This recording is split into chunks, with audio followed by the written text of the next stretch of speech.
morning from me and the kitty and the baby. We're all here, the whole gang. Thursday.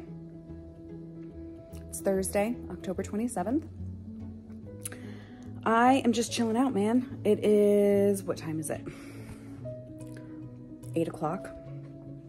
I'm done with work. I'm done with work for the day.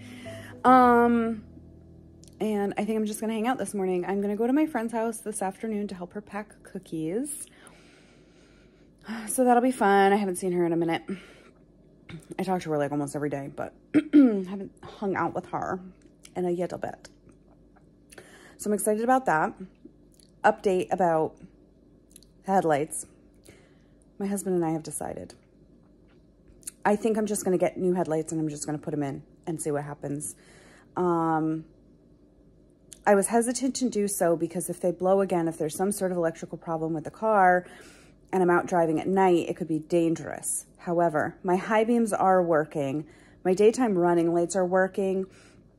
So I understand you're not supposed to drive with your high beams on, but if I am somewhere, like, even if I'm like on the, I don't really go I don't really go places. And usually at night I'm with Sean, so I'm not really driving. I don't really drive a lot at night anyway. So, and I don't really go like super far. So if my headlights do blow, if I'm on a back road, I could just use my high beams until I get home. If I'm on a highway, I can usually get off and get onto a back road so I can use my high beams. The other thing is too, is I was thinking of when I get new headlights, I might get an extra set because it's easy enough to change them, to be honest. So if I am in a place where I can't use my high beams for some reason or whatever, I can probably just pull over and just replace them and get home. The reason being is because if it is like an electrical problem, we don't really have a lot to go on right this minute. Like, what if they were just bad headlights? Like, what if just, I don't know, what if they were bad headlights? I don't know. Maybe they're probably not. There's probably something wrong with my car. But at least if it happens again, I have like a little more to be like, well, I replaced the headlights and they went out again in however many months and maybe something to go on. Because if I bring it to the mechanic and they replace the headlights and the headlights work, they're probably going to make us wait till they go out again. Or like, to chase down an electrical problem is really hard in a car and can be very expensive. And so maybe they were just bad headlights. I don't know. So I think that's what we're going to go with, is that I'm just going to get new headlights. I'm going to get an extra set, and hope that it was just a fluke. If that happens again, I'm going to have to go down the mechanic route. We have a very good mechanic and he's actually super, super affordable. He works for himself. He has a garage at his house. He's very reliable. He has like, we've got referred to him by a few people. So, if it is a problem like that, I feel the most comfortable going to him as far as cost wise. Like, it's not going to be like going to somebody that we don't know or trust, and it's just going to cost us a fortune to try to figure it out. So, that is, you know, an upside about that. It just stinks, man. I just hate when stuff like this happens. Like, and I hope it's like nothing electrical. The car's good. It's a good car. I have a Subaru. It's 2014, so it's not even 10 years old yet. It's paid off. It just hit 150,000 miles. It's been a good car, so I really hope it's nothing major. And we've been really good with cars. Like, we haven't had any like real lemons or real car troubles, so I just still hope it's nothing. Yeah, the other thing is I have this receipt out for this yarn. I'm going to try again to see if I can find another avenue of trying to get in contact with them. When it warms up a little bit before this afternoon, I'm going to try to repot that plant, I think. Yeah, so I'm just going to chill out this morning. I have my snood. I think I only have like an inch left on this. So hopefully I can finish this up this morning. That would be awesome. I'm going to, I think I'm going to film a knit chat chow tomorrow. Is anybody excited about this? I haven't done one in a while. I'm not sure how many people really love them, but I don't know. It goes back to that thing of like doing things for your fans, you know, which I'm not saying I have a ton of fans or anything, because, you know, I'm not under any disillusions. Is that a correct word to use about who I am and how big my following is? But also, like, you know, I get to a point where it's like, you know, people who really do have a lot of followers or patrons or, you know, whatever, you can very easily go into this realm of like, well, I'm not going to do something because people don't like it, and I'm only going to do the things that people like. I like knit chat chows, so I think I'm going to do it. Yeah, I think I'm like on the fence about whether or not I should reveal the theme of it, the topic for conversation. I don't know if I should tell you now or if I should keep it a secret. I'll think about it. I'll think about it.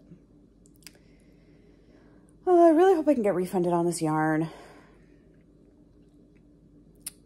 What else? What else? What else? That's it.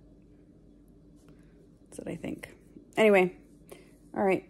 I guess I will talk to you guys later. I'm back. Okay. I'm watching something I've already seen before. It's called The Case Against Adnan Syed. It is on HBO. It's a documentary. You guys probably know it's made news recently. This girl, I think it was like 99 or something, in Baltimore, was murdered. They pinned it on her boyfriend at the time, or ex-boyfriend. I don't think they were currently dating. It doesn't matter. He has been in prison for over 20 years and has just recently, I think he's been exonerated, but he was just recently released, and they were deciding whether or not to bring a new case against him. I think the prosecutor decided that they didn't have enough evidence and that there were some suspects that they had never really explored. So anyway, he's been wrongfully in prison for 22 years. Okay, so he was just recently released, and so I'm rewatching this documentary because I just feel like, I talked about this yesterday, I feel like watching something that I don't really have to pay much attention to because I've already seen it. First episode, they're talking to one of her old classmates, and she said a thing that I hate when people say.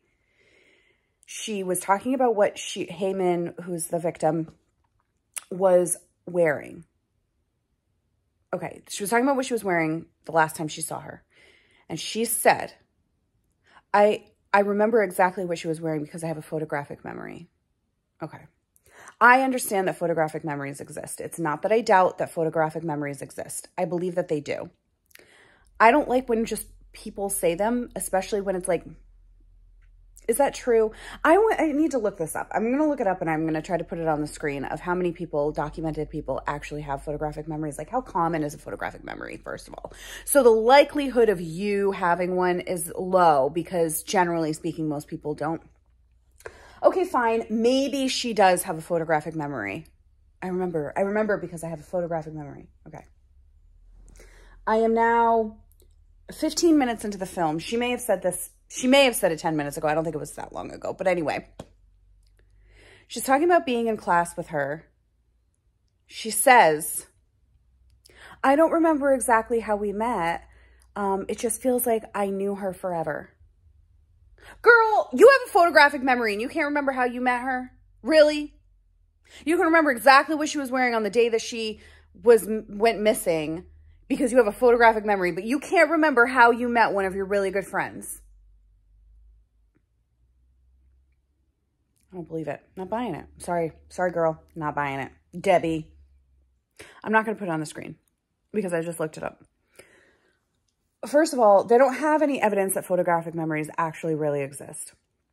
It's like some other HASM. I can't remember what it was. It's like some acronym for like a highly reliable memory. And that people may be able to tell you what they had for lunch like on May 1st, 2001. And that it was a Saturday, but they don't have any like documentation that it actually like you have an actual photographic memory. You just have a really, really good, highly reliable memory.